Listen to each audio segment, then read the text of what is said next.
제가 고등학교 때 그 독서실이라고 요즘도 있죠. 요즘 코로나 때문에 이게 운영이 잘 되는지 모르겠는데, 고등학교 때 이제 독서실에 가서 공부를 하잖아요. 그 학교 수업 다 끝나면 이제 저녁 뭐 10시 뭐 그렇게 되죠. 그러면은 또 이제 독서실에 가서 밤늦게까지 공부하고, 또 어떤 친구들은 거기서 자고, 또 새벽에 일어나서 집에서 잠깐 세수하고, 또 이제 엄마한테 도시락 받아가지고 학교로 가고. 저희 학교에서도 이제 그런 아이들이 종종 있었고요. 저도 이제 그들 중에 한 명이었죠. 근데 이제 그날따라 좀 많이 피곤했던 것 같아요. 이제 학교에서 뭐 체육도 하고 운동도 하고 그러면 좀 피곤하잖아요. 그럼 다 끝나고 어쨌든 이제 피곤한 몸을 이끌고 독서실에 가요. 가서 이제 책을 다 펴죠. 너무 피곤한 거예요. 그럼 어떻게 하죠? 이제 제 자리 공간이 딱 있잖아요. 그러면은 의자를 그 책상 위에 올려놓고 바닥에다가 침낭 같은 거 하나 깔아놓고 그냥 자는 거예요. 근데 제가 다음날 일어나서 뭘 알게 됐냐? 제가 코를 너무나 많이 골았던 거예요. 그래가지고 그 방 안에 그 독서실 책상이 한 수십 개 있거든요. 거기 이제 공부하고 있던 학생들이 제가 코 고는 소리 때문에 도저히 공부가 안 됐다고 그 독서실 주인 아주머니한테 막 이제 항의를 한 거죠. 너무 시끄러워서. 제가 그 얘기를 듣고 얼마나 좀 부끄럽고 창피했던지. 근데 그걸 통해서 제가 참 많은 것들을 좀 깨닫게 됐거든요. 결국은 남이야 어찌되든 말든 거기까지는 제가 생각이 미치지 못했던 거예요. 그냥 내가 피곤하니까 내가 그냥 자면은 되는 거예요. 그러니까 결국 내 사정만 생각했지 다른 사람들의 사정까지는 생각할 수 있는 그 여유가 없었던 거예요. 그러니까 결국은 완전히 내 중심이죠. 제가 고등학교 때 이랬다니까요. 이런 부분들을 통해서 정말 제 자신을 좀 많이 점검을 하게 됐어요. 근데 의외로 교회 안에서도 이렇게 신앙생활 하시는 분들이 꽤 많으세요. 정말. 그러니까 내 사정만 그렇죠? 하나님께 상달되면은 그걸로 오케이예요. 다른 사람이 나로 인해서 어떤 피해를 받든 예배 시간에 어떤 방해를 받든 그건 전혀 상관 안 해. 그냥 나만 그렇죠. 나만 하나님께 응답되고 나만 이렇게 만족하고 나만 문제 해결되면 그걸로 돼. 그런 사람들이 의외로 많아요. 그러니까 결국 뭐가 안 됐다는 거죠? 치유가 안 됐다는 거예요. 결국은 치유가 안 된 상태로 그냥 계속 살아가는 거예요. 그렇죠? 이 부분이 결국은 나에게 언젠가는 걸림돌이 될 수밖에 없습니다. 그렇죠? 근데 이 내가 치유가 안 돼서 생긴 걸림돌을 또 치유가 안 된 사람은 그렇게 생각을 안 해요. 내가 원인이라는 생각을 못 해요. 모든 일에 대한 책임은 누구한테 있다? 남한테 있다. 그렇게 생각을 하는 거예요. 그렇죠? 되게 무서운 거예요. 그래서 치유가 안 됐다. 이거 진짜 이거 완전히 상처포로 빠질 수밖에 없구나. 치유 안 된 상태에서 말씀을 받아버린다? 그것만큼 무서운 게 없어요. 그렇죠? 치유가 안 되니까 복음을 율법으로 받아버리고 치유가 안 되니까 복음이 신비로 돼버리고 그렇죠? 치유가 안 되니까 복음이 내가 복음으로 돼버리고 결국은 그렇죠. 그렇게 돼버립니다. 그래서 누가복음 17장을 보면은 예수님이 몇 가지를 얘기를 해주고 계시거든요. 근데 이 누가복음 17장을 좀 잘 보셔야 됩니다. 실족하는 일이 실족해하는 일이 없을 수는 없어. 그렇죠? 우리가 인생 살아가는 중에 누군가를 실족해 할 수밖에 없는데 그 실족해 하는 사람에게는 화가 있을 거예요. 그러니까 결국 그 말씀하시면서 뭘 핵심적으로 말씀하기 원하시냐면은 어찌됐든 너희는 실족하는 자가 되지 말고 또 하나 실족해 하는 사람 때문에 너희가 실족할 필요가 없어. 그렇죠? 이 두 가지를 얘기하고 계시거든요. 실족해 하는 사람이 되지 말고 그렇죠? 실족해 하는 사람이 되지 않으려면 치유받아야 되거든요. 그리고 실족해 하는 사람 때문에 너희가 실족 당할 필요는 없어. 그렇죠? 실족 안 당하려면 치유받아야 되거든요. 결국 치유를 얘기하고 계시는 겁니다. 또 이런 얘기하고 계시잖아요. 그 부분에서.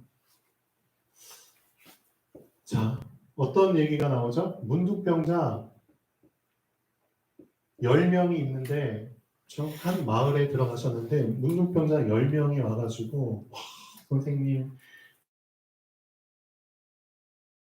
막 간구하잖아요. 그러니까 예수님께서 그래 너희가 너희의 몸을 누구에게 보이러 가라? 제사장에게 보이러 가라. 무슨 뜻이죠?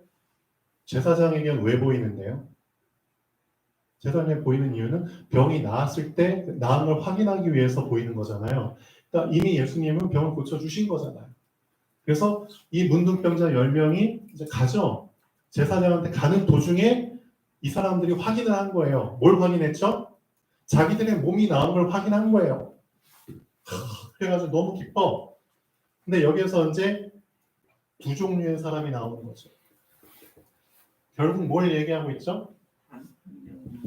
치유받은 사람과 치유받지 못하는 사람이 여기에서 이제 그렇죠? 분별이 되는 겁니다.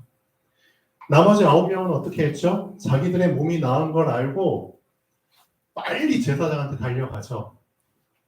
이 사람들은 겉사람은 치료받았을지 모르지만 속사람은 계속 문둥병자 상태로 있는 거죠. 그렇죠? 치료받는 것도 중요해요. 근데 실제 속사람이 치유되는 게 더 중요하죠. 근데 이 중에 한 명만 누구한테? 나의 겉사람뿐만 아니라 나의 속사람까지도 치유해 주시는 예수님께 다시 방향을 틀어서 가잖아요. 그렇죠? 얼마나 빨리 제사장한테 가서 확인을 받고 싶겠어요. 그렇지만 그거는 둘째죠. 맞죠?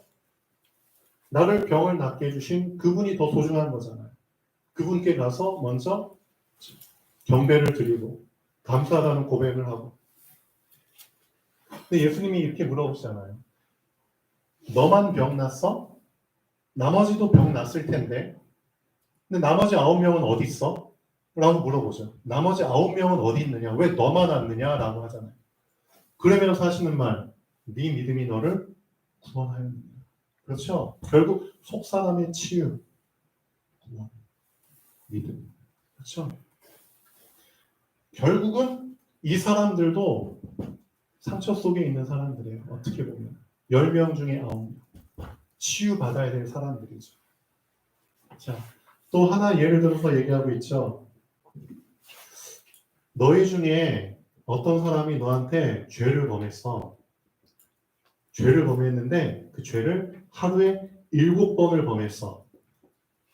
7번을 범했는데 7번 너한테 와가지고 내가 회개하노라. 나를 용서해줘. 라고 얘기하면은 넌 어떻게 할 거야? 너는 그를 뭐해라? 용서해줘라. 이런 말씀을 하고 계시거든요. 왜 이런 말씀을 하실까요? 우리가 상식적으로 생각할 때는 이해가 안 가죠. 맞죠? 나한테 한 번 죄를 짓는 것도 이거 진짜 용납이 안 될 수 있는데 그렇죠? 7번이나 하루에 7번이나 죄를 짓고 7번이나 다시 와서 내가 회개하노라. 용서해줘. 그러니까 사람 놀리는 것도 아니고 그렇죠? 아니, 완전히 상습범 아니야? 고질적인 응? 그런 놈 아니야? 미친놈 아니야? 그럴 수 있잖아요. 그런데도 불구하고 예수님이 7번 너한테 똑같이 죄를 짓고 똑같이 와서 용서를 구하면은 너는 그 사람을 용서해줘. 내가 회개하는 사람이 용서해줘. 근데 왜 그런 말씀을 하셨을까요? 분명히 말씀하고 계십니다. 너는 이 사람의 영적인 그 올무에 걸려들 필요가 없어. 그거 얘기하시는 거거든요. 정말 치유는 뭔지 알아? 정말 치유는 나 자신에게서 벗어나는 게 치유야. 그렇죠? 나에게서 벗어나는 게 치유라고. 다른 사람의 그런 영적인 문제에 걸려들지 않는 것. 그렇죠? 나한테서 벗어나면은 다른 사람한테도 벗어나거든요. 걸려들지 않는 게 치유라니까. 그러니까 다른 사람이 아무리 나한테 죄를 범하고 그런 똑같은 짓을 반복해도 거기에 걸려들지 마. 그렇죠? 그게 치유예요. 네, 이런 게 있죠.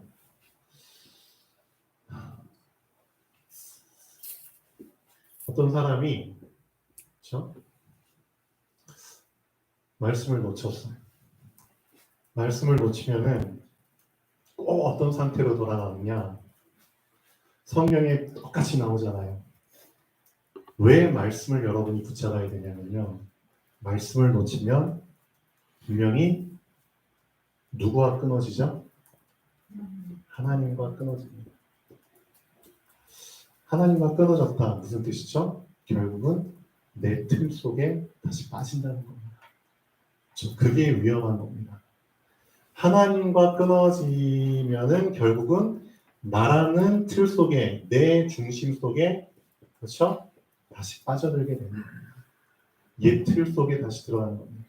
그럼 나의 옛 틀 속에는 무엇이 들어있는데요? 나의 과거가 들어있잖아요. 그렇죠? 과거 속에 잡히는 겁니다. 과거만 있나요? 상처가 있죠. 그렇죠? 많은 안 좋은 기억들이 있죠. 거기에 잡혀버리는 겁니다. 그래서 말씀을 놓치잖아요. 그러면 그 사람은 일반 정상인들이 봤을 때 이해가 안 되는 행동과 이해가 안 되는 말을 할 수밖에 없어요. 근데 그 사람은 그걸 몰라요. 그러니까 일반인들이 봤을 때 쟤 지금 상태가 별로 안 좋네. 상태가 안 좋으면은 이렇잖아요. 바둑도 고수가 막 평정심을 잃어버리면 바둑 조금한테 막 바둑이 지잖아요. 그렇죠. 그런 것처럼 두면 안 되는 악수를 그냥 계속 두게 돼. 나도 모르게. 그런 상태가 돼버린다니까요. 그러니까 하나님 말씀을 놓치고 하나님과 끊어져 버리면은 내 상태 속에, 내 틀 속에, 그렇죠? 완전히 빠져들어가기 때문에 계속 내 자신을, 내 스스로가 자꾸만 궁지로 몰아가게 돼요. 신기하죠? 내가 이 길로 자꾸 선택해서 들어가면은 결과가 어떻게 된다는 걸 뻔히 알면서도 자꾸 그 속으로 내가 그냥 스스로 빠져들어가요. 그런 선택을 자꾸만 해. 자꾸만 내 인생을 악수를 계속 두게 만들어. 그게 위험하다니까요. 그래서 하나님의 말씀을 놓치게 되잖아요. 하나님과 끊어진 상태가 돼버리면은 이게 위험한 겁니다. 그런 사람들이 종종 있어요. 너 왜 자꾸 그런 생각을 해? 그 생각하면 너한테도 안 좋고 남한테도 안 좋아. 그런 생각 하지 마. 라고 얘기하는데도 그냥 계속 하는 거예요. 그리고 스스로를 더 힘들게 만들고요. 스스로가 자꾸만 자기 자신을 사면초가로 궁지로 몰고 가. 그럼 결과가 나중에 더 크게 힘들어지고, 그렇죠? 어떻게 보면 완전히 무너지게 될 수밖에 없는 그런 상황이 오는데도 자기를 그렇게 끌고 가. 그렇죠? 결국은 나를 죽이는 쪽으로 자꾸만 흘러가는 거예요. 그렇죠?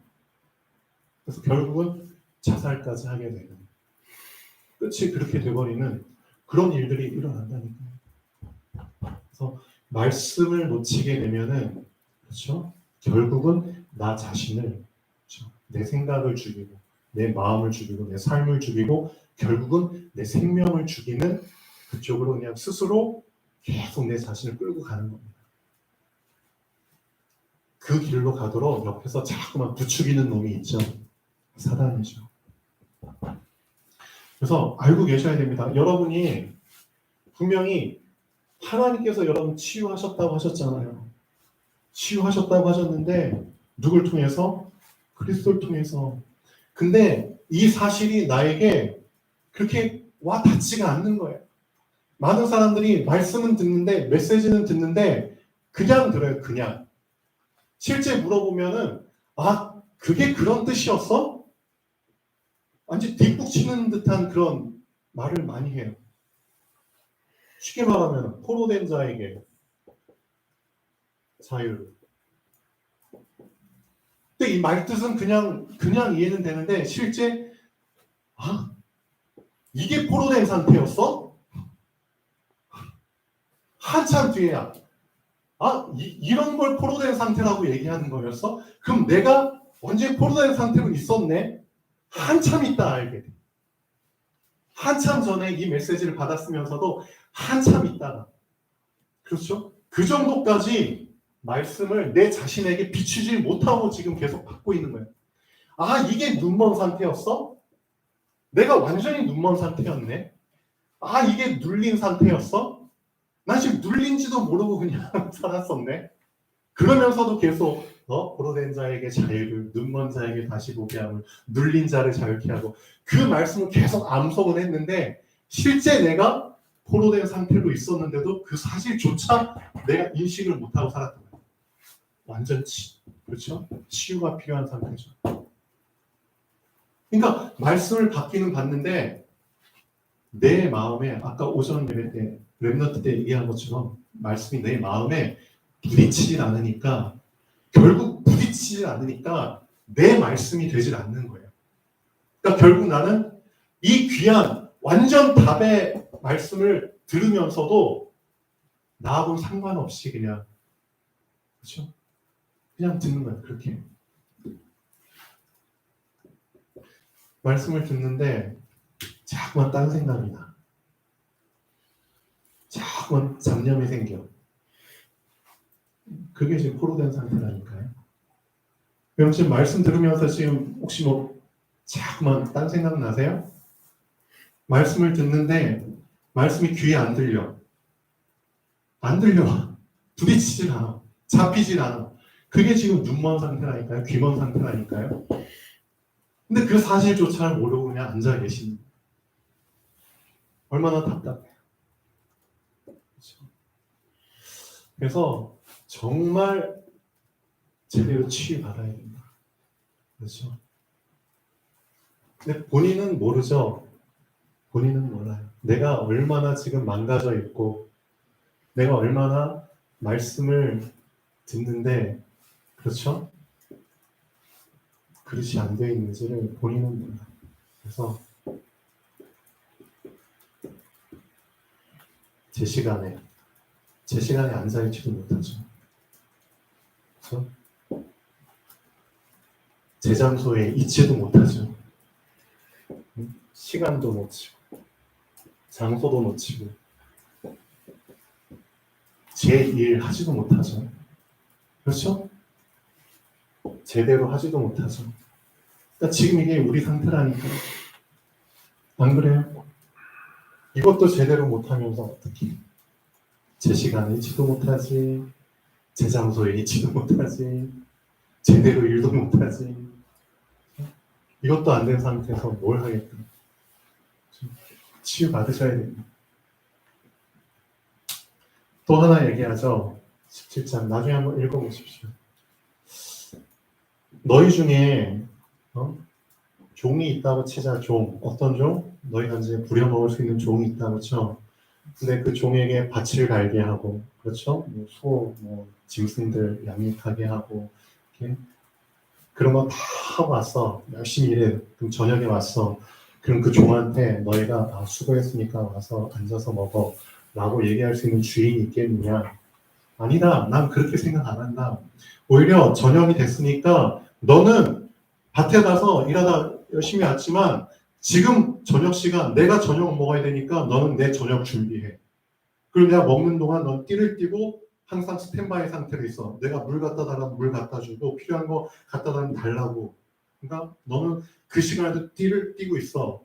그리고 나서 내가 다 끝났을 때 그때 너한테 가서 먹으라고. 그렇죠? 그렇게 해도 너희가 할 말이 없는 거야. 그렇죠? 왜? 너희는 종이라고. 그럼 너희가 할 말은 뭐야? 응? 우리는 무익한 종입니다. 무익한 종입니다. 우리가 해야 할 일을 했을 뿐입니다. 라고 너희는 얘기해야 되는 거야. 근데 너희가 지금 어떤 상태인 줄 알아? 너희는 종인데 종이 지금 주인 행세하고 있잖아. 맞죠? 여러분, 우리는 하나님의 종입니다. 맞잖아요. 하나님의 종이 하나님 앞에서 주인 행세하고 있잖아요. 그 부분을 치유받으라는 겁니다. 또 얘기하시잖아요. 하나님의 나라가 언제쯤 임할까요? 예수님 분명히 말씀하시잖아요. 너희들 지금 엉뚱한 거 지금 붙잡고 있네. 하나님의 나라는 여기 있다 저기 있다 그게 아니야. 이미 하나님의 나라는 너희 안에 있어. 그렇죠? 너희 진짜 치유받아야 돼. 엉뚱한 거 붙잡고 있잖아. 말씀을 엉뚱하게 갖고 있잖아. 보이지 않는 것이 정말 중요한데 이것들은 다 놓치고 보이지 않는 영적 사실들을 다 놓치고 완전히 그렇죠.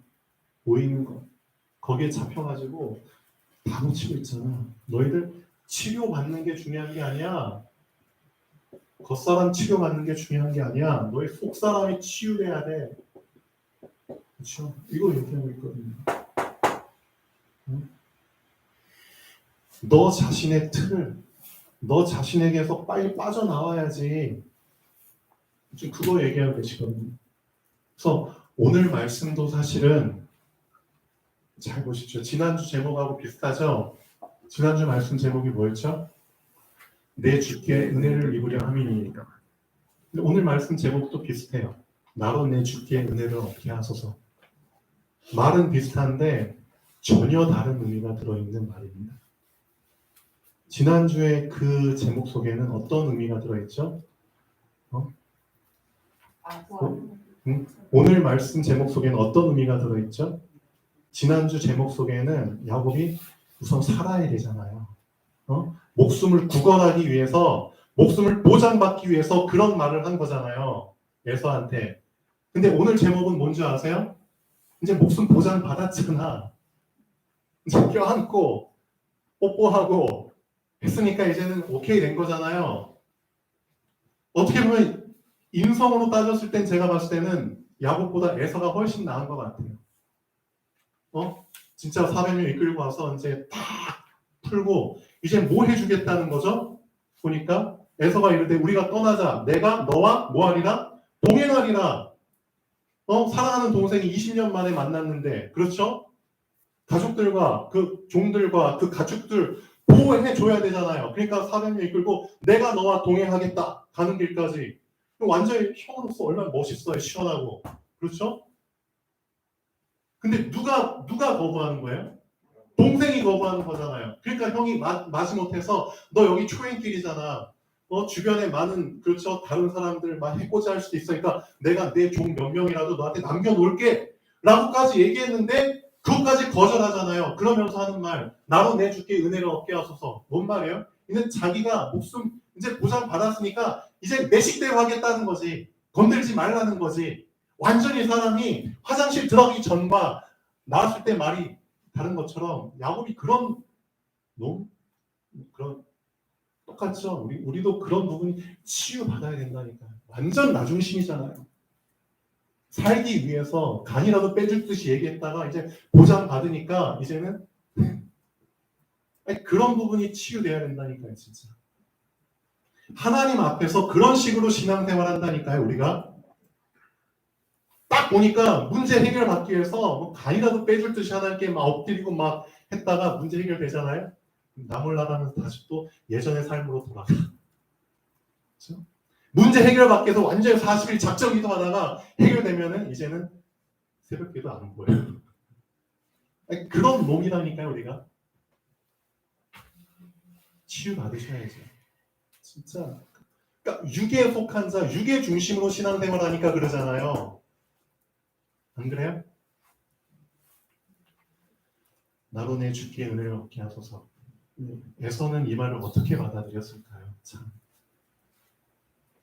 뻔한 얘기인데, 뻔한 말인데. 그래서 어정쩡한 삶 살지 마십시오. 진짜 여러분 어정쩡한 삶 살지 마세요. 우리 이주아 랩런트 여기 앉아 있는데 금요일, 토요일마다 이제 매주는 아니지만 친구들이 와서 이렇게 집에 와서 같이 자요. 벌써 한 4명, 5명 그렇게 되거든요. 아주 친한 친구예요. 초등학교 때부터 친구도 있고 중학교, 고등학교 때 친구도 있어요. 근데 우리 이주아 랩런트는 하나 알고 있어야 돼요. 우리 이주아뿐만 아니라 다른 분들도 알고 계셔야 돼요. 분명히 그 친구들이 나를 나중에 원망할 수 있거든요. 원망할 수 있어요, 나를. 원망 듣지 않으려면은 그 친구들이 분명히 나를 원망할 수 있어요. 언제 원망하는 줄 아세요? 지금은 되게 사이좋고, 그렇죠? 시간 가는 줄 모르고 막 마음이 통하고 그럴 수 있겠지만 분명히 나중에 원망할 수 있어요. 뭐 때문에 원망하는 줄 아세요? 인생 살다 보면 진짜 사람의 겉사람의 힘으로는 안 되는 문제에 부딪히게 된다니까요. 그런 어려운 상황이 온다니까요. 오직 하나님만이 해결해 주실 수 있는 그 사건, 문제 속에 빠지게 된다니까요. 그때 알게 되죠. 이주아? 쟤 하나님 믿는 애였는데. 근데 왜 나한테 정확한 복음 안 얘기해 줬지? 왜 나한테 신앙생활 같이 하자고 안 해줬지? 나중에 분명히 원망한다니까요. 그러니까 어정쩡한 신앙생활 하시면 안 됩니다. 그 친구들이 나를 봤을 때 쟤 어정쩡한 놈이야. 쟤 교회 다니는데도 나랑 비슷해. 나보다 더 심해. 그러면은 그 친구들은 나한테 그렇죠? 빛을 보질 못하는데 그렇죠? 나랑 똑같은 어둠이야. 그럼 뭔 고민을 얘기하고 뭔 부탁을 하겠어요? 그렇죠? 결국 나중에 어떻게 되죠? 원망한다니까요. 너 왜 그때 어정쩡한 상태로 신앙생활했어? 오히려 불신자한테 욕먹는다니까요. 치유받아야죠. 제대로 확실하게 여러분 하나님 자녀라는 사실을 빛을 그냥 딱 정확하게 그렇죠? 딱 바라고 있으면 된다니까요. 그래야지 나중에 여러분과 지금 함께 있던 사람들이 원망 안 해요. 그렇죠? 너 빛을 확실히 보여줬어? 보여줬어? 그럼 내가 문제 생기면 너한테 얘기할 수 있잖아요. 그렇죠? 나 이런 고민이 있어. 당연히 이제 빛을 딱 비춰주면 되는 거잖아요. 그게 가장 쉬운 전도죠. 어정쩡하면은 이것도 아니 저것도 아니잖아요. 그렇죠? 나중에 분명히 원망 듣는다니까요. 너 왜 그때 그런 식으로 신앙생활했어? 자, 결론 보겠습니다.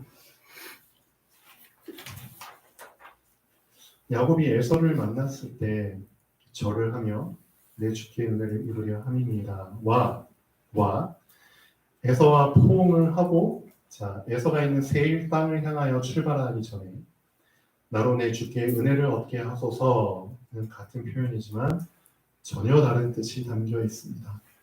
사람이 화장실에 들어가기 전과 화장실에서 나온 후의 말이 다른 것처럼 야곱도 생명을 보존하기 위해서 한 말과 생명을 보존하고 나서의 말이 같지만 다를 수밖에 없습니다.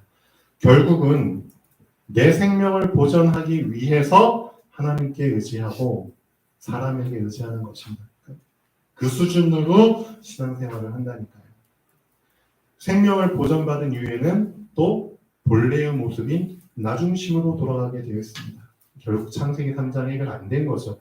문제를 해결받은 이후에는 다시 나를 위해 살아가는 삶 속으로 돌아가게 되어 있습니다. 결국은 오직 나 자신을 위해서 하나님을 이용하고 사람을 이용하는 것과 다를 바 없습니다. 그걸 치유받으셔야죠. 그래서 예수님 분명히 말씀하시잖아요. 그런 사람들이 많기 때문에 진짜 하나님이 원하시는 사람은 누구다? 마태복음 16장 24절입니다. 누구든지 나를 따라오려거든, 그렇죠? 누구든지 나를 따라오려거든 자기를 부인하고입니다. 그렇죠? 자기를 부인하고 자기 십자가를 지고 나를 따를 것이니라 라고 예수님 괜히 그런 말 하신 게 아니거든요. 왜? 다 결국은 자기 중심으로 돌아가거든요. 자기를 위해서 살거든요. 교회를 다녀도 기도를 해도 자기를 위해서 하거든요. 그렇기 때문에 진짜 하나님이 원하시는 자는 자기를 부인하고 자기 십자가를 지고 나를 따르는 자. 하나님이 원하시는 찾는 자입니다. 그 사람을 성경에서는 제자라고 얘기합니다. 제자. 그래서 이 말씀을 여러분 또 머리로만 받아들이면은 아무 소용이 없죠. 머리로만. 그렇죠? 마음으로 이해하는 자가 진짜 그 사람이 창세기 3장 나 중심에서, 창세기 6장 물질 중심, 세상 중심에서, 창세기 11장 성공 중심, 인간의 힘으로는 절대 빠져나올 수 없는 그 올무에서 빠져나와 그리스도의 제자된 삶을 살 수 있습니다. 그렇죠? 자, 이제는 말씀을 머리로 이해하지 마시고요. 자, 마음으로 이해해 보십시오. 진짜 마음으로 받으셔야죠. 이제 속사람으로 말씀을 받으셔야죠. 맞죠? 그래서 뻔하게 들킬 수밖에 없는 그런 표현 하지 마시고요. 기도하시겠습니다. 창조주 하나님, 정말 감사드립니다. 야곱을 통해서 우리 인간의 속 사람의 모습이 얼마나 치유받아야 되는지를 알게 해주심을 감사드립니다. 하나님의 말씀을 이제 겉사람에 국한돼서 듣지 않고 오직 속사람의 깊은 곳에 담길 수 있도록 이 하나님의 말씀이 정말 나의 마음에 부딪혀와서 나의 속사람이 제대로 치유되고 회복될 수 있도록 하나님 말씀으로 역사하여 주시옵소서. 감사합니다. 주 예수 그리스도 이름으로 기도합니다. 아멘.